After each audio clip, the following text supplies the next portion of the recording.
students, today I am going to discuss about in 5th standard science subject lesson 3 water.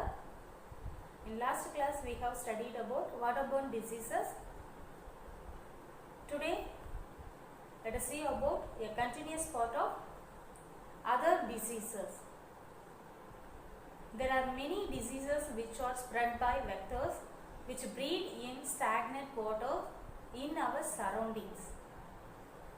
There are many diseases which are spread by vectors which breed in stagnant water in our surroundings. For example, Aedes mosquito breed in stagnant water and it causes dengue fever. In Aedes mosquito breed in stagnant water and it causes dengue fever.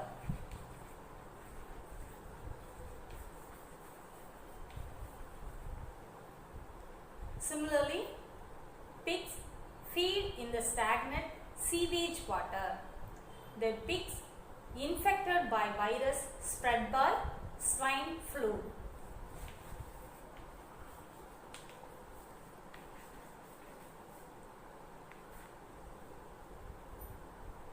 Once again, the Aedes mosquito breed in stagnant water and it causes the dengue fever. Similarly, the pigs feed in the stagnant sewage water. The pigs infected by the virus spread by swine flu H1N1. H1N1.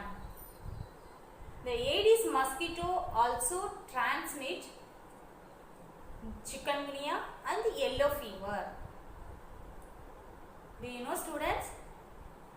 The Aedes mosquito also transmit the chikungunya and yellow fever.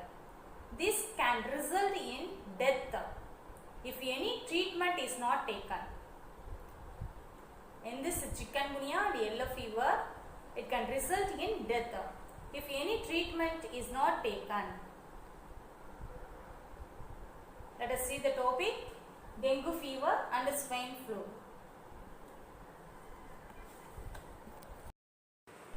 Let us brief about the dengue fever and swine flu. The first one, dengue fever. It is also known as the break-bone fever. It is also known as break-bone fever. It is an illness caused by infection by a virus. That virus name flavivirus. That virus name flavivirus. In this virus is transmitted by the mosquito Aedes aegypti, rarely Aedes albopictus. The dengue fever is also known as break-bone fever.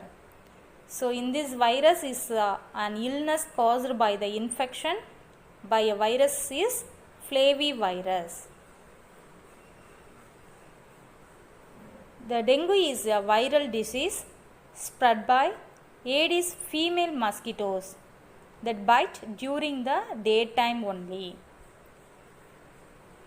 The dengue is a viral disease spread by Aedes female mosquitoes that bite during daytime only. They breed in clean stagnant water found in containers and old tires.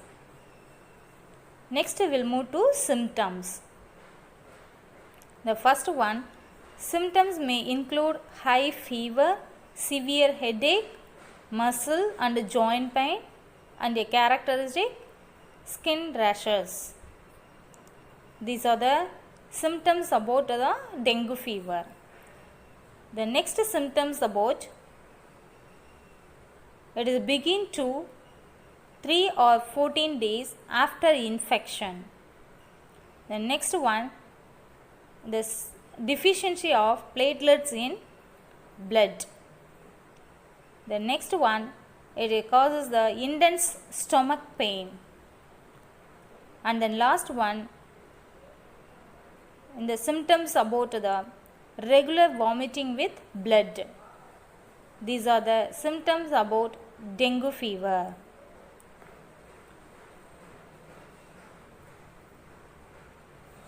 Next one, prevention. The first one, they spray the house with anti-mosquito spray. They spray the house with anti-mosquito spray. Second prevention, try to wear cloths that cover skin areas. Then third one, close the doors and windows during early morning and evening.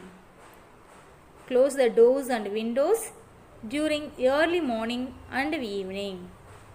Then last prevention, do not leave stagnant water anywhere in and around the house. These are the preventions about the dengue fever. Next treatment, the dengue is caused by a virus and so there is no specific treatment or cure. The first treatment, dengue is caused by a virus, so there is no specific treatment or cure. Second one, a high fever and vomiting can dehydrate the body, so the person should drink clean water regularly. Then third one, rehydration salt can help replace the fluids and minerals lost in the body. Then fourth one, in last treatment, taking painkillers like paracetamol can help to reduce fever and pain.